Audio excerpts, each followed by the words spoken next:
Imagine picking up a prescription medication from the pharmacy, right? Your doctor prescribed it specifically to heal dry, fragile, irritated skin.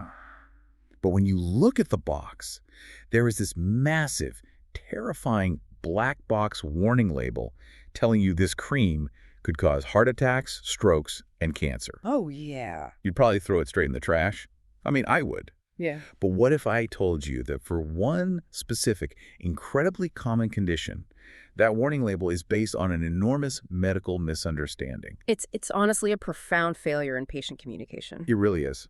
So today, you and I are taking a deep dive into an ecosystem that modern medicine has historically just, well, neglected.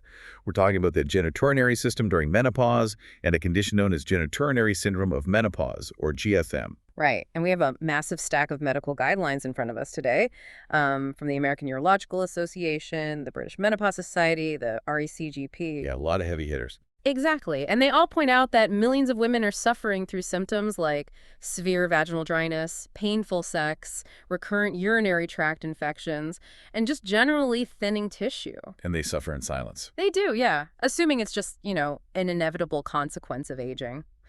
But our mission today is to look at the practical clinical roadmap for treating this. Specifically, how clinicians safely transition a patient from over-the-counter temporary symptom relief to targeted, localized prescription estrogen therapy. Yes, and doing it without causing severe irritation to an already compromised tissue. Because that transition is notoriously brutal. Mm. People try to treat GSM, and the treatment itself feels like a chemical flash flood on bone-dry earth. That's a really good way to put it. It burns, it stings, and patients just give up.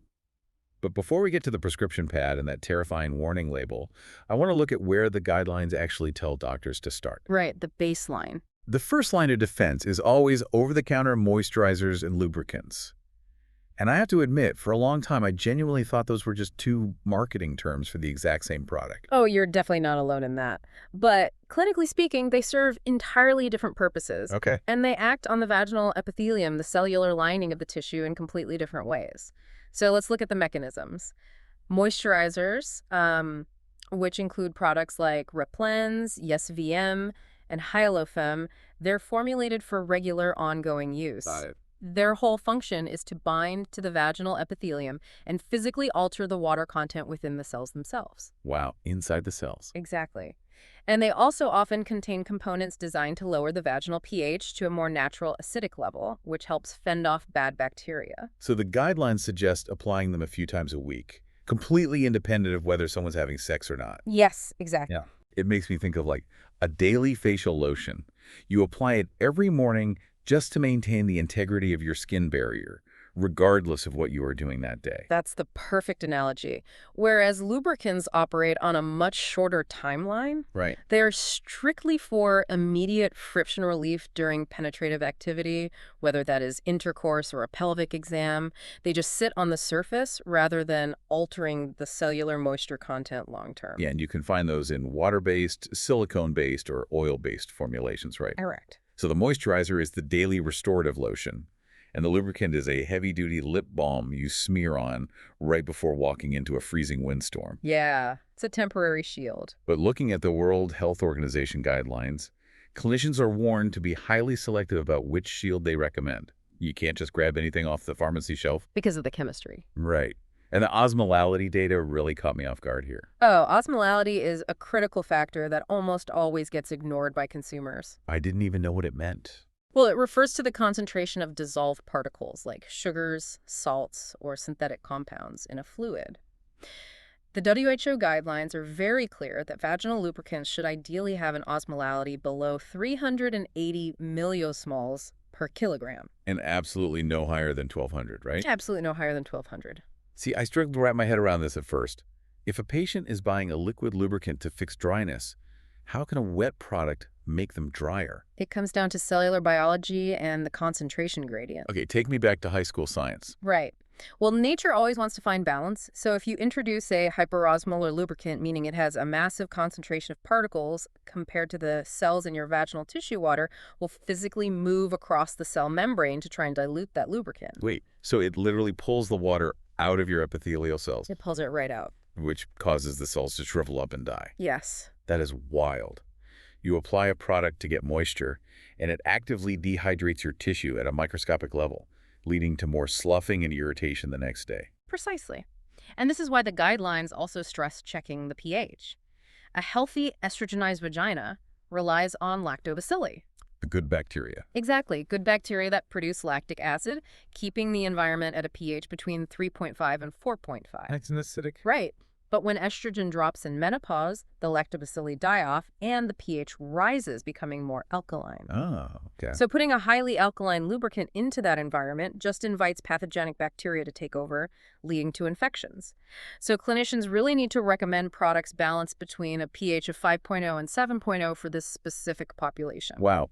Okay, while we're on the topic of friction relief, the sources on sexual comfort detail a physical technique called the double glide, Oh, yes. The double glide. which is fascinating. Okay. It involves using a water-based product on one partner, or perhaps a vaginal dilator, and an oil-based product on the other. And it essentially creates two different friction barriers that slide against each other effortlessly. But, and this is a big but there's a massive red flag in the clinical literature regarding oil-based products. There is. It is a critical safety warning for anyone relying on barrier contraception. Oil-based lubricants, whether that is a commercial silicone oil blend or just coconut oil from the pantry, will rapidly degrade latex. Like immediately. Almost immediately on contact, the chemical structure of the latex breaks down, causing condoms to snap or tear. Which is obviously a huge problem. Yeah, if a patient is trying to prevent pregnancy or protect against STIs, they have to stick to water-based or silicone-based options exclusively when using latex. Right, so the initial clinical playbook is quite rigid. A daily osmolality balance moisturizer to Right. coax the epithelial cells into holding water and a safe lubricant for friction. Yes, that's the baseline. But reading through the Conrad Pearson Clinic data, it becomes obvious that for a massive percentage of women, these over-the-counter options eventually hit a wall. Because moisturizers can only do so much, They provide a structural band-aid, but they cannot replace the biological signaling that the tissue has lost. Right. The underlying physiology has fundamentally altered because the tissue is deprived of estrogen. And this is where we arrive at the prescription pad and the absolute paradox of treating GSM with localized estrogen therapy. The transition phase. Yeah, a patient goes to their doctor complaining of severe burning, itching, and dryness. The doctor prescribes a localized, low-dose estrogen cream. The patient goes home, uses it, and the burning somehow gets much, much worse. Yeah. On top of that, they might get a headache or breast tenderness or abdominal cramping. I mean, if that were me, I would assume I was having an allergic reaction and throw it away immediately. Which happens constantly. The abandonment rate for local estrogen therapy in the first 2 weeks is incredibly high. I bet. This is why the clinical guidelines emphasize that patient education isn't just, a formality. It is the primary mechanism of treatment success. You have to know what's coming. Exactly. Clinicians have to explain the biology of what that tissue has been going through. According to the sources, the vaginal tissue in a patient with severe GSM has been, quote, starving for estrogen for months or perhaps years. Okay, let's look at the mechanics of that starvation. Why does applying the very hormone the tissue needs cause such an aggressive physiological backlash? Well, when estrogen levels drop, the blood vessels supplying the pelvic region constrict and become dormant. Okay. The epithelial layer thins out dramatically, sometimes down to just a few cell layers thick. Wow. Yeah. And the nerve endings, which were previously buried deep under healthy, plump tissue, are now sitting right near the surface, exposed and highly sensitized. Oh, that sounds painful. It is. So when you apply local estrogen for the first time, you are sending a massive wake-up call to a dormant system. So the body rushes resources to the area. Yes. The blood vessels rapidly dilate to bring oxygen and nutrients back to the starving cells. The local glands suddenly begin secreting fluids again, which aggressively shifts the pH of the environment back toward acidic. Everything is happening at once. Right. And all of this rapid biological activity, the Yeah. sudden blood flow, the pH shift, the waking up of local cells registers to those exposed nerve endings as intense chemical and mechanical irritation. You know, it reminds me of when your foot falls completely asleep because you've been sitting on it. Yes. The nerves are deprived of blood, and then when you stand up and the blood finally rushes back into the foot, it doesn't feel like relief. It feels like agonizing pins and needles. It actually hurts to get the circulation back. That captures the sensation perfectly. But there is a second major biological process occurring during this transition phase, which explains the systemic side effects, like the headaches and the cramping you mentioned earlier. Okay. We have to talk about cornification. Which is the skin barrier, right? Right. In healthy vaginal tissue, estrogen tells the basal cells, the base layer, to multiply. As new cells are made, the older ones are pushed to the surface where they flatten out and form a tough, multi-layered protective shield. Okay, the cornified layer. Yes. That process is called cornification. But at the beginning of GSM treatment, that shield does not exist. The tissue is atrophic and paper-thin. It is highly permeable. Meaning whatever you put on the surface doesn't stay local. It gets absorbed straight through the tissue and into the bloodstream. Exactly. During the first 6 to 8 weeks of treatment, because that cornified barrier is completely missing, there is a much higher rate of systemic absorption. So that's where the headaches come from. Right. The estrogen leaks into the broader circulatory system, causing those mild systemic blips, the headaches, the breast tenderness. But the wild part is that the only cure for the leaky barrier is the medicine that is currently leaking through it. And that is the central paradox the clinician must explain. The patient has to endure the temporary leakage to rebuild the wall. You just have to push through it. Yeah. As the patient continues applying the estrogen, the cells begin to multiply. The epithelium plumps up. The tissue cornifies, rebuilding that tough, multi-layered shield. And then what happens? Well, once that barrier is restored, it traps the estrogen locally. The systemic absorption drops to a level almost identical to a placebo, and the local burning completely stops because the nerve endings are protected again. Okay, so if a clinician knows the patient is going to face this absolute gauntlet of irritation for the first 6 to 8 weeks, how do they instruct them to apply it? Because the clinical playbook for administration is designed specifically to mitigate this trauma, isn't it? It is. It comes down to dosing and physical technique. Across the board, whether we are looking at the British Menopause Society or the AUA, the protocol starts with a loading dose. Right. The patient applies the estrogen every single day for roughly 2 weeks. And I always wondered why it was exactly 2 weeks for that loading phase. It's based on cellular turnover. It takes about 14 days for the basal cells to receive the estrogen signal, multiply, and push enough layers to the surface to begin forming a rudimentary cornified barrier. Oh, that makes so much sense. Right. And once that initial foundation is laid, the clinician drops the prescription down to a maintenance dose of just 2 to 3 times a week to keep the cells healthy. But the physical application is where I found the most surprising clinical advice. If a patient picks up a tube of estrogen cream, it comes packaged with a plastic applicator, which operates essentially like a hard plastic syringe. Yes. And the sources universally advise clinicians to tell their patients to throw the plastic applicator in the garbage. Yes. The applicators are notoriously problematic for GSM patients. The plastic tray is cumbersome, hard to clean properly, and most importantly, it causes severe mechanical trauma. I can imagine. Yeah. If you have fragile, paper-thin, unlubricated tissue, forcefully inserting a hard piece of plastic high into the vaginal canal is just a recipe for microtears. You are actively damaging the tissue you're trying to heal. One of the clinical papers referred to this treatment as skincare for your vulva. And that framing completely shifts the perspective for me. It really does. You don't use a hard plastic shovel to apply aloe vera to a blistering sunburn. You dab it gently on the surface. Which is the exact clinical protocol. Clinicians instruct patients to wash their hands, squeeze a small amount of the cream, roughly ½ an inch, or 0.5 to 1 gram onto their index finger. Just a tiny amount. Yep. And there is absolutely no need to push the cream deep inside. The instructions are to gently massage it onto the external vaginal opening, the vestibule, and crucially, around the urethra. The urethra connection is fascinating. I think most people view GSM as strictly a sexual or reproductive health issue, but it fundamentally destabilizes the bladder, too. Oh, absolutely. Estrogen receptors don't just exist in the vagina. They line the entire genitourinary tract, including the urethra, the bladder trigone, and the pelvic floor muscles. Way everywhere down there. Yeah, so when estrogen drops, the urinary tract loses its structural integrity.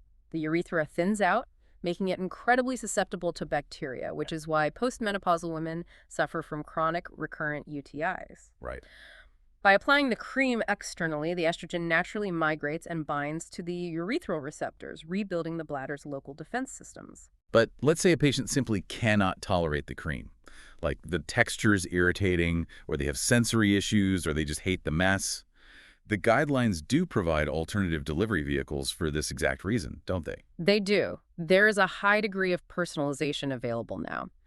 If creams are problematic, clinicians can prescribe vaginal tablets, like Vagifem. Okay, how do those work? These are minuscule pills preloaded in a very slender single-use applicator that clicks into place just at the vaginal opening where the pill Oh, dissolves. nice. And for patients who want zero maintenance, there's the S-string. This is a soft, highly flexible silicone ring that sits deep in the vagina and releases an ultra-low, continuous dose of estradiol for 90 days before it needs replacing. Okay, I want to pivot here because we have to address the most heavily debated, high-stakes topic in these clinical guidelines. The elephant in the room. The elephant in the room. What happens when the patient sitting in the clinician's office has a history of estrogen receptor-positive breast cancer? If a patient's oncology team just spent years starving a tumor of estrogen, the idea of applying any form of estrogen to the body seems incredibly dangerous. It is a conversation fraught with anxiety for both the patient and the provider.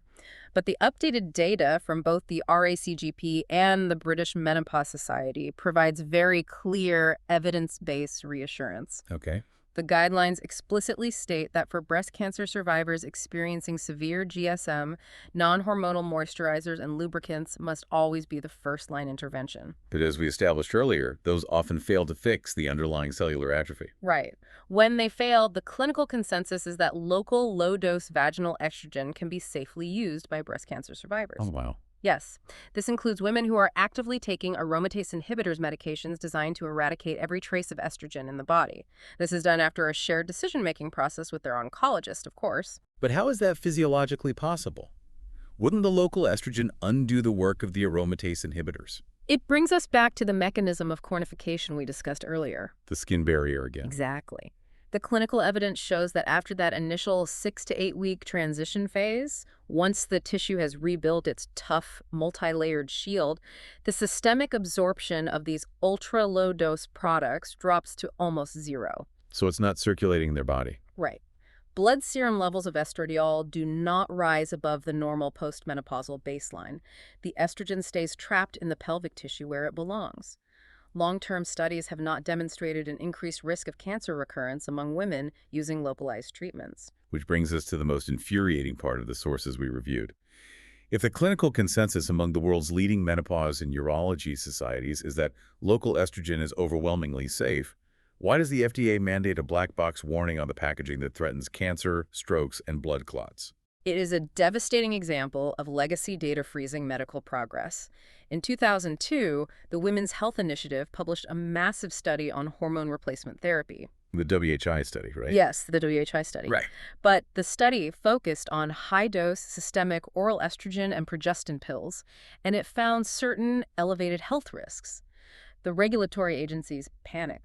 So they took the data from a high-dose pill circulating through the entire bloodstream and applied it to a microdose cream meant for a localized patch of skin. Essentially, yes. Because the local cream is technically classified as an estrogen product, regulatory bodies like the FDA applied the exact same black box warning to everything. That is just, it's kind of crazy. It is. The North American Menopause Society and the BMS explicitly instruct doctors to spend time in the consultation room reassuring patients that the leaflet in the box is wildly inaccurate regarding local therapy. It's an administrative technicality that actively traumatizes patients. It is no wonder that some patients, or their oncologist, still completely refuse to engage with an estrogen product. And for that specific population, the guidelines highlight a truly fascinating biological alternative, Intrarosa.